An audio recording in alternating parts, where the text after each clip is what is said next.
നമസ്കാരം. 11 വർഷം നീണ്ട കാത്തിരിപ്പിനൊടുവിൽ റിയാദ് മെട്രോ സർവീസിന് തുടക്കമായി. ലോകത്തിലെ ഏറ്റവും ദൂരം കൂടിയ മെട്രോ ലൈൻ എന്ന പ്രത്യേകതയുമായാണ് റിയാദ് മെട്രോ ഓടിത്തുടങ്ങുന്നത്. 176 കിലോമീറ്റർ ദൈർഘ്യമാണ് റിയാദ് മെട്രോയ്ക്കുള്ളത്. ഇതിൽ 46.3 കിലോമീറ്റർ ഭൂമിക്കടിയിലൂടെയാണ് കടന്നുപോകുന്നത്. 1.89 ലക്ഷം കോടി രൂപയാണ് മെട്രോയുടെ നിർമ്മാണ ചെലവ്. ഏറ്റവും കൂടുതൽ ഗതാഗതക്കുരുക്ക് നേരിടുന്ന മഹാനഗരമാണ് റിയാദ്.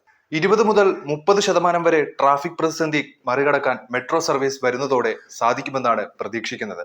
എയർപോർട്ടിൽ നിന്നും പ്രധാനപ്പെട്ട സ്റ്റേഷനുകളിലേക്കും മെട്രോ ലൈനുകൾ കടന്നുപോകുന്നുണ്ട്. ബസ് റൂട്ടുകളെ ബന്ധിപ്പിച്ചും ലൈനുകൾ കടന്നുപോകും. മാത്രമല്ല, ഉദ്ഘാടന വേളയിൽ ടിക്കറ്റ് നിരക്കിൽ വലിയ ഡിസ്കൗണ്ടുകളും നൽകുന്നുണ്ട്. പ്രവാസികളെ സംബന്ധിച്ച് വലിയ സൗകര്യമാണ് മെട്രോ.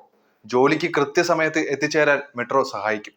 ദീർഘവീക്ഷണത്തോടെയുള്ള വലിയ പദ്ധതിയാണിത്. സൗദി രാജകുമാരൻ മുഹമ്മദ് ബിൻ സൽമാനാണ് മെട്രോ പ്രോജക്ടിന് നേതൃത്വം നൽകുന്നത്.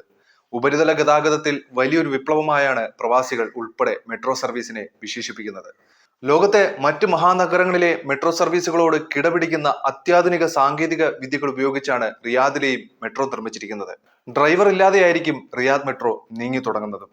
2013 നിർമ്മാണം തുടങ്ങിയ റിയാദ് മെട്രോ പദ്ധതി 10 വർഷത്തിന് ശേഷമാണ് യാഥാർത്ഥ്യമാകുന്നത്. പദ്ധതി പൂർത്തിയാക്കുന്നതോടെ സൗദി തലസ്ഥാനത്തിന്റെ മുഖച്ഛായ തന്നെ മാറും. നീല, ചുവപ്പ്, ഓറഞ്ച്, മഞ്ഞ, പച്ച, വയലറ്റ് എന്നീ 6 നിറങ്ങളിലാണ് ട്രെയിൻ സർവീസ് നടത്തുക. റെയിൽപാളത്തിനും ട്രെയിനുകൾക്കും ഒരേ നിറങ്ങൾ തന്നെയാണ്. മെട്രോ സ്റ്റേഷനും നഗരത്തിലെ മുക്കും മൂലയും ബന്ധിപ്പിച്ചുകൊണ്ട് ബസ് സർവീസുകൾ നേരത്തെ തന്നെ തുടങ്ങിയിട്ടുണ്ട്. ഈ ബസ് സർവീസുകളെ ട്രെയിൻ സർവീസുകളുമായി ബന്ധിപ്പിക്കുകയും ചെയ്യും. ഒലയ, ബഥ, അൽ ഹയർ എന്നീ 3 ലൈനുകളാണ് ആദ്യം സർവീസ് നടത്തുക.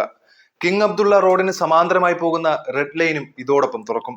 അബ്ദുൾ റഹ്മാൻ ബിൻ ഔഫ് റോഡിനും ഷെയ്ഖ് ഹസൻ ബിൻ ഹുസൈൻ റോഡിനും സമാനമായ വയലറ്റ് ലൈനും ഈ ഘട്ടത്തിലുണ്ട്. ഈ ട്രാക്കുകളിലൂടെയാണ് തുടക്കത്തിൽ മെട്രോ സർവീസുകൾ ഓടിത്തുടങ്ങുക. ബാക്കിയുള്ള 3 ലൈനുകളിൽ ഡിസംബർ 5-ന് സർവീസ് ആരംഭിക്കും. Madinah Munawwarah road, Sayyid bin Abdul Rahman al Awwal road എന്നിവയ്ക്ക് സമാന്തരമായുള്ള ഓറഞ്ച് ലൈനുകളാണ് 2ാം ഘട്ടത്തിൽ തുറക്കുക. ഇതോടൊപ്പം റിയാദ് കിങ് ഖാലിദ് എയർപോർട്ട് ലൈനിലും സർവീസ് ആരംഭിക്കും. കിങ് അബ്ദുൽ അസീസ് റോഡിന് സമാന്തരമായി ഗ്രീൻ ലൈനിലും ട്രെയിനുകൾ നീങ്ങി തുടങ്ങും. ഇതോടെ റിയാദിലെ മെട്രോ ട്രെയിൻ പദ്ധതി പൂർണ്ണമാകുകയും ചെയ്യും. റിയാദ് ബസ് സർവീസുകളിൽ ഉപയോഗിക്കുന്ന കാർഡുകളും ബാങ്കുകളുടെ ATM കാർഡുകൾ ഉപയോഗിച്ചും ടിക്കറ്റ് എടുക്കാം.